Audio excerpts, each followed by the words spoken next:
Alrighty, welcome back everyone. It is LaughNgamez here.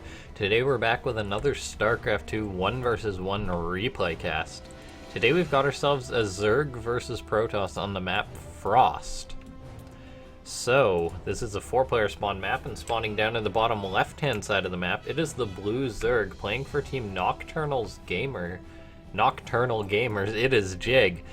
Jig is a Grandmaster player, not necessarily the most known player, but he's a Canadian Zerg and he's been doing very well lately on ladder. And his opponent, the more known Protoss player, it is the red Protoss playing for Team Root. It is puCK. It's puCK, very well known North American players. In fact, definitely one of the more known North American players. He's been very good, plays his own unique style. So it's going to be interesting to see how these two match up, particularly on these vertical spawns of Frost. A bit of a side note here, by the way. The clans for the players are sort of messed up because there recently was a patch and it actually sort of broke. It sort of didn't necessarily break anything, it just sort of bugged how the clans displayed.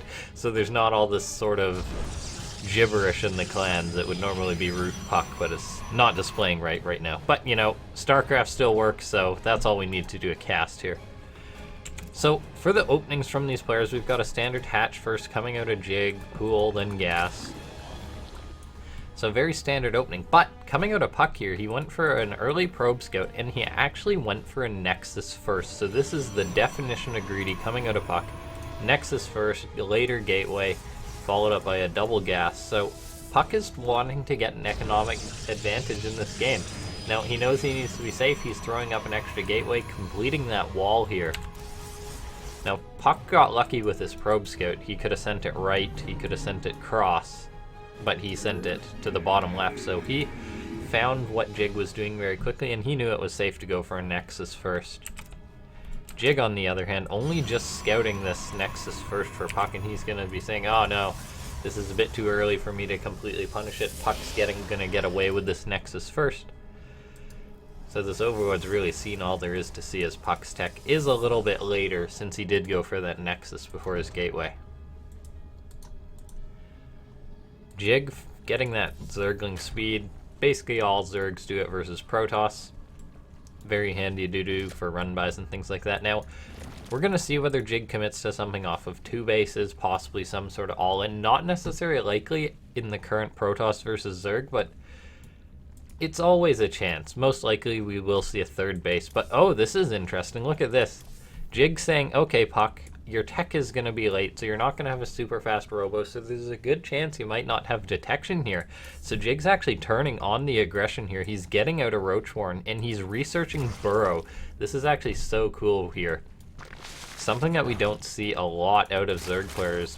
It can be very effective though, and unless puCK scouts this, he's going to be caught off guard. And now this is actually a sort of hard to scout tech build. A hatchery wiggles whenever something's being built at it, but it's very hard to notice, and it could always just be a queen building or Overlord speed researching. So it's basically impossible for a Protoss to know that Burrow is coming. However, puCK doesn't need to scout the Roach Warren to confirm that it's going to be a Roach Burrow attack.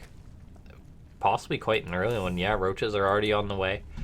The Roaches heal very quickly when they're burrowed, so this could be a tough hold for puCK. He's going to have Photon Overcharge, but with good micro, Jig is going to be able to burrow those Roaches. They'll regen health, and Jig will find himself in a very good offensive position. puCK only now getting up a robotic space, so there's a chance he'll be getting out an Observer. But if he gets out an Observer, he won't have an Immortal to hold off the Roaches, and a Roach attack this early is going to be a threat regardless. We now see some Roaches moving out across the map. They are slow. Keep that in mind. So it will take them a while to get over there. Reinforcements will be sort of slow, but Jig can always reinforce this with Speedlings. He got that Zergling speed. He's getting up a 3rd base, by the way. We're going to have lots of larvae to flood units at the time. And oh, look at this. puCK getting up a 3rd base. Jig already knows that, as he already burrowed a Zergling there. A Zergling at each 3rd. Trying to block it, but it wasn't quite on mark there. We now see Roaches for Jig moving in here. forced to burrow as they were caught between a pylon and some blinks and some normal stalkers here. So now puCK's seen the burrow. He knows he's going to get out an observer, chrono boosting that out. But, so now these roaches are going to be forced to run. These 4 roaches running away, as 9 more roaches were on the production tab for Jig, so he's going to want to sort of connect up with the rest of his roaches. Oh, that one roach doesn't burrow to save his life. Jig needs to burrow these roaches. He is sort of losing these for nothing. Oh, there we go. He burrows the last 2 to keep them alive. But there is now an observer out for puCK moving towards those roaches. puCK going to want to get on top of those. Now, this is interesting. puCK wasn't planning to play this defensive game. He was getting up gateways. He was getting up resonating glaives. He wanted to go for an adept attack, quite possibly with a warp prism, but instead he's been forced to make these stalkers, which are semi-effective versus roaches to defend. Because if he had just gone adepts like he had originally planned, he'd have just died. So Jig forced puCK to change his game plan. Now we have a lot of Zerglings getting out. Blink isn't done for puCK, so they could get on top of these stalkers now. Photon Overcharge on the pylon does kill off a good number of those lings, but they are going to block these stalkers as the roaches collapse on top of them. And the last Photon Overcharge for puCK goes down to hold off these roaches, but it does seem that Jig is forced back for now. Jig large army supply with these roaches that can trade quite effectively versus gateway units, but as puCK gets up things like Immortals, it is going to be a more difficult situation for Jig to push into. It is very important, though, that the Photon Overcharges are all almost completely gone for puCK. He's going to have 1 more just finishing up here. Killing off those rocks. Not sure who that benefits more, honestly, because it sort of gives the Lings more surface area, and Protoss generally want to choke. We now see Ravagers more for Jig. He's committing to this attack. He's coming in hard. No upgrades for either player on the field, so it's just units versus units here. We now see those Lings getting a great wraparound on puCK's army, though. Corrosive Piles raining down on the Stalkers, forcing them back. puCK does move out of the place. Now, a Photon Overcharge is done on that pylon, but the units are out of the way. But that Warp Prism morphing in reinforcements, but is picked off here. The Immortal's so important in this defense as it can just slaughter things like roaches, but it gets targeted down very quickly. However, it seems that puCK managed to hold. Jig tried to commit, but he didn't have enough, and puCK managed to hold. He's now got Blink finished. And now Jig's attack is all but done, really. Well, that's actually terrible terminology. Jig's attack is completely done. And now Jig is not in a good position. He's getting up roach speed, as he never actually got that. He doesn't have any upgrades started. So for now, it's just units versus units. puCK now getting up this double forge, so he'll have an advantage there, as he will be able to get out double upgrades for his units, and they'll be a lot more effective than just straight up roaches here. 13 drones on the way for Jig as he wants to get back into this game, trying to macro out of it, even though he didn't do the damage he needed. He's actually behind on workers from the Protoss players, so very tough situation for Jig. However, Jig's going to try to come back into this game with Dropper, as Ling's going to go into this Overlord that he just morphed. He got that Evo chamber for that. However, I'm not sure how much damage that can done. That this will be able to do. An Adept Warp in, the Mothership Core is sitting around. And Jig actually does need to load up these Lings into that Overlord. Creep spread for Jig starting to get under the way. Very important to sort of hold back a Protoss army, but I'm not sure if Jig will be able to hold off this Protoss army, as puCK is moving out very quickly, even on army supply. However, that's just roaches and Lings. Not very efficient supply here for Jig. He needs to be making nothing but units. And he's just committed to a 4th base. He's committed to a Hydra Den. Yes, that would be effective if he ever wants to get to Lurkers. There is a Ling drop now into the natural base of puCK. This could get some damage done. There is a Photon Overcharge, though, so the Lings are going to be forced out. The Probe's actually dealing with this. We now see the Lings for...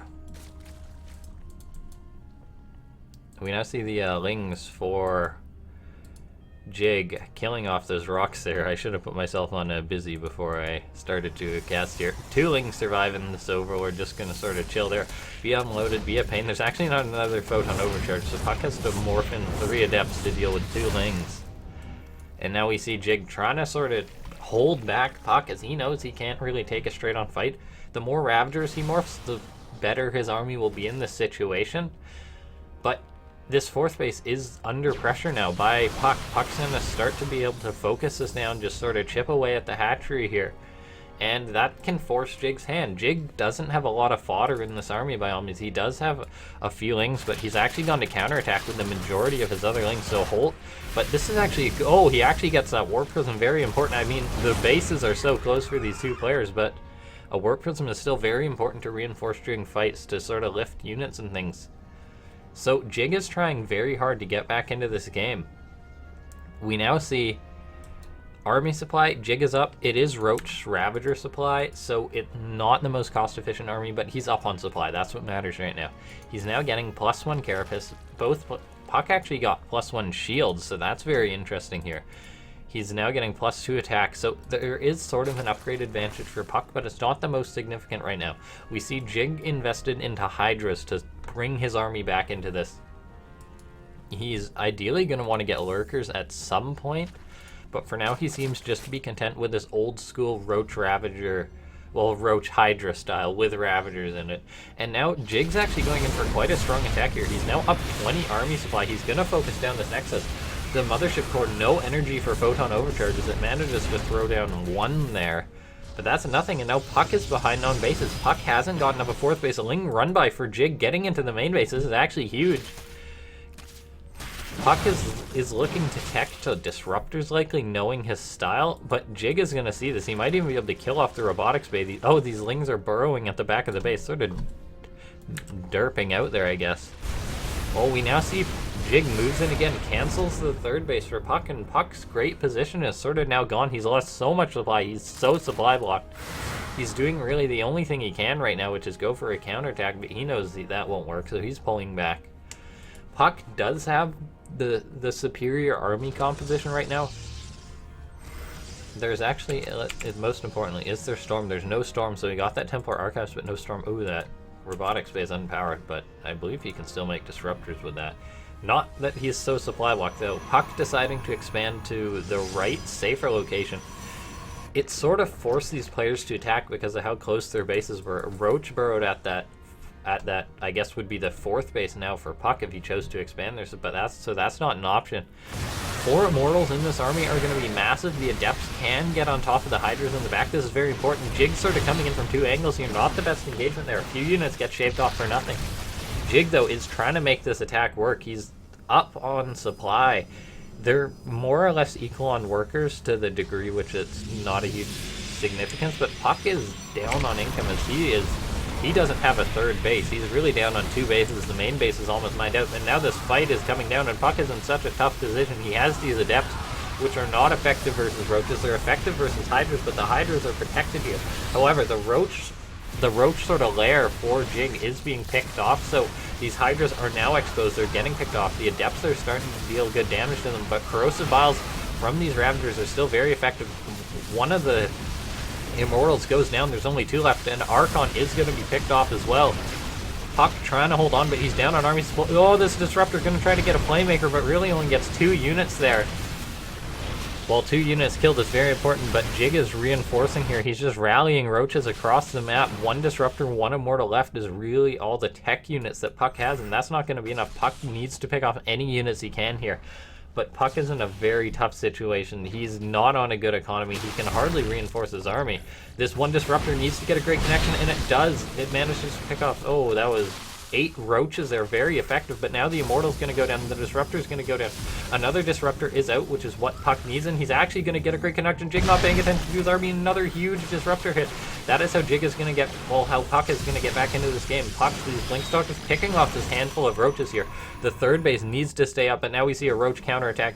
puCK, though, so smart. Using this wall, and the Disruptor is coming in. Oh, no. Sort of pulling back there, as puCK doesn't have an observer to deal with these burrowed Roaches, it seems, and Jig is making use of that, although now these Blink Stalkers are going to chase after these few Roaches getting into his base here.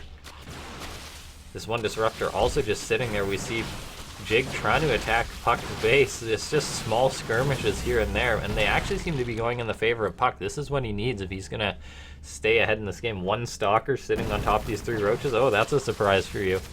Oh, we see Hydras on the high ground picking off probes, denying precious mining for puCK, and the army for puCK is sort of out of position here. These Hydras are exposed now, as it's not... Oh, this is just Hydra versus disruptor stalker, so it can they can more or less trade. Another disruptor shot gonna go out, forcing Jig to split, allowing the stalkers to get good trades here, but puCK is still down on supply. He's half the workers, he's half the army supply. And look at this, more burrow coming out of Jig here. Stalkers unburrow, gonna pick off a stalker, another stalker. So many of the stalkers for puCK are weak. The two disruptors don't have their charges just yet. One of them does now, so he's going to go for the shot. Manages to connect with 3 Hydras, but will it be enough? Another disruptor shot goes down, picks off a few roaches and more Hydras, but all this time puCK is not mining, so even if he holds this, he's going to be down on economy by so much. This is a miracle to hold if he manages to hold it, but I'm not sure if it'll matter at the end of the day. These disruptors have been such playmakers, but it now seems that puCK doesn't have enough, and Jig takes the game. Very well played by both these players. That was puCK trying his best to make an amazing hold, but he sort of just fell behind and couldn't bring it back. Regardless, very well played by Jig, making use of that burrow harassment at the end. Anyway, thank you guys for watching. If you've enjoyed this cast, feel free to let me know. If you have casting feedback, feel free to let me know. Otherwise, I'll see you next time.